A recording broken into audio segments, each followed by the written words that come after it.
బోరగడ్డ అనిల్ కుమార్ ను పోలీసులు గుంటూరు కోర్టుకు తరలించారు. పట్టాభిపురం పోలీసులు పీటీ వారెంట్ పై గుంటూరు కోర్టుకు తీసుకొచ్చారు. ఇక పాస్టర్ ని బెదిరించిన కేసులో పట్టాభిపురం పోలీస్ స్టేషన్ లో బోరగడ్డపై కేసు నమోదైంది.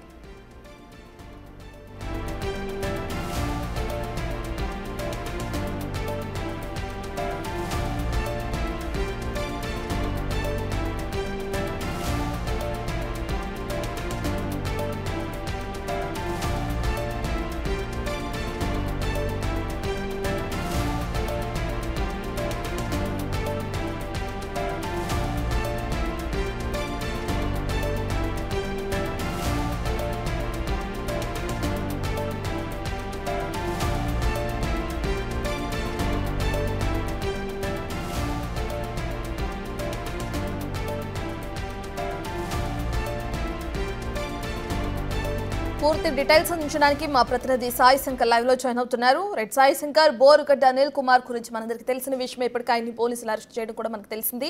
కోర్టుకు తరలించినట్లు కూడా ఇప్పుడు మనం చూస్తున్నాం. పీటీ వారెంట్ కి సంబంధించిన డీటెయిల్స్ ఏ విధంగా ఉన్నాయి? గుంటూరుకు సంబంధించినటువంటి పోలీసులు రాజమండ్రి సెంట్రల్ జైల్లో రిమాండ్లో ఉన్నటువంటి బోరగడ్డ అనిల్ కుమార్ని పీటీ వారెంట్పై ఈరోజు గుంటూరు పట్టాపురం పోలీసులు ఇక్కడ తీసుకొని రావడం జరిగింది. గుంటూరు జిల్లా జైల్లో కోర్టులోని 5వ నెంబర్ కోర్టులో బోరగడ్డ అనిల్ కుమార్ని హాజరుపరిచారు కొద్దిసేపటి క్రితం.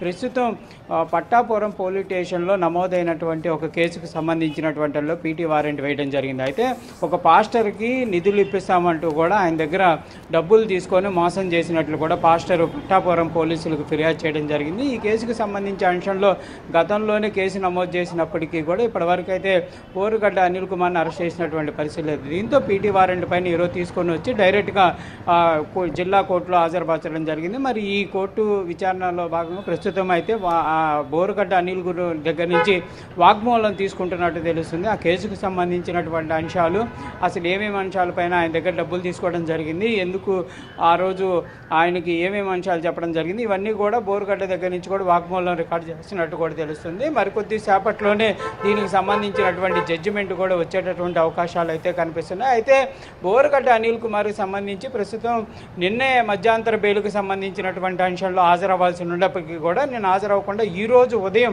5:30 గంటల సమయంలో రాజమండ్రి సెంట్రల్ జైల్లో ఆయన వెళ్ళి లొంగిపోయినటువంటి పరిస్థితులు ఉన్నాయి. అయితే నిన్న రాత్రి నుంచి కూడా బోరగడ్డ అనిల్ ఎక్కడ ఉన్నాడు ఏంటి అనే దానిపైన కూడా కొంత పోలీసులు కూడా ఇన్వెస్టిగేషన్ చేసినటువంటి పరిస్థితి ఉంది. కొంత ఆయన వస్తాడా రాడా అనే సందిగ్ధత కూడా ఉదయం వరకు అయితే కొనసాగిన నేపథ్యంలో ఉదయం 5:30 తర్వాత వెళ్ళారు. 6:30కి గుంటూరుకి సంబంధించినటువంటి పోలీసులు రాజమండ్రి సెంట్రల్ జైలుకి వెళ్ళి పీటీ వారెంట్ ఉందనే విధంగా చూపించడం జరిగింది. ఇంకా అక్కడి నుంచి ఆ ప్రొసీజర్ అంతా పూర్తి చేసుకొని వాళ్ళు 8-9 గంటల ప్రాంతంలో బయలుదేరారు. ఇప్పుడు మరికొద్ది 2:15 సమయంలో గుంటూరు జిల్లా కోర్టుకు తీసుకొని రావడం జరిగింది. ఏదైనప్పటికీ కూడా ప్రస్తుతం ఈ కేసుకు సంబంధించినటువంటి అంశాల్లో పట్టాపురం పోలీసులు అయితే క్లియర్గా చెప్తున్నారు, కంపల్సరీగా రిమాండ్ విధించాలనే విధంగా కూడా మేము కోరతామనే విధంగా చెప్తున్నటువంటి పరిస్థితి ఉంది. ఒకవేళ కనుక మరి ఈ కేసులో కనుక బోరగడ్డ అనిల్ కుమార్ని రిమాండ్ చేస్తే మరి ఇక్కడ గుంటూరు జిల్లా జైలుకే తరలిస్తారా, లేకపోతే మళ్ళీ రాజమండ్రి సెంట్రల్ జైలుకి తరలించేటటువంటి అవకాశాలు ఉన్నాయా అనేది కూడా చూడాల్సినటువంటి పరిస్థితి ఉంది. అయితే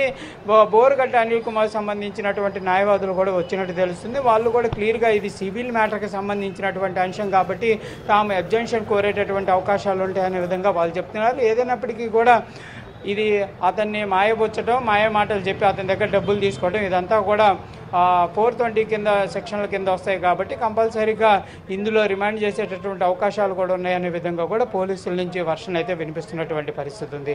రత్న.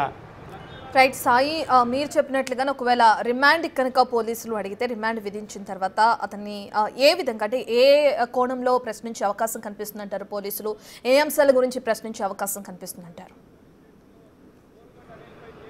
అంటే ప్రస్తుతం అయితే పోలీసులు అయితే కూడా స్టేట్మెంట్ రికార్డు చేస్తున్నటువంటి పరిస్థితి ఉంది. జిల్లా జైల్లో జడ్జి ముందే ఈ స్టేట్మెంట్ అంతా కూడా రికార్డ్ అవుతున్నటువంటి పరిస్థితి. అంటే ఆ రోజు ఏ అంశాలపైన వాళ్ళు మాట్లాడడం జరిగింది, అతన్ని మాయబుచ్చి ఏ విధంగా అతని దగ్గర డబ్బులు తీసుకోవడం జరిగింది, అసలు ఏంటి ఆ రోజు జరిగిన విషయం ఏంది, ఎంత డబ్బులు తీసుకోవడం జరిగింది, ఏ విధంగా తీసుకోవడం జరిగింది అనే దానికి సంబంధించి స్టేట్మెంట్ అయితే రికార్డు చేస్తున్నారు. స్టేట్మెంట్ రికార్డు తర్వాత బోరుగడ్డ అనిల్ కుమార్ ఇచ్చినటువంటి ఏదైతే వాగ్మూలం ఉంటుందో దాంతోపాటు ఫిర్యాదుదారుడు ఇచ్చినటువంటి ఫిర్యాదుకు సంబంధించినటువంటి అంశాలన్నీ కూడా కోర్టు ముందు ప్రొడ్యూస్ చేస్తారు.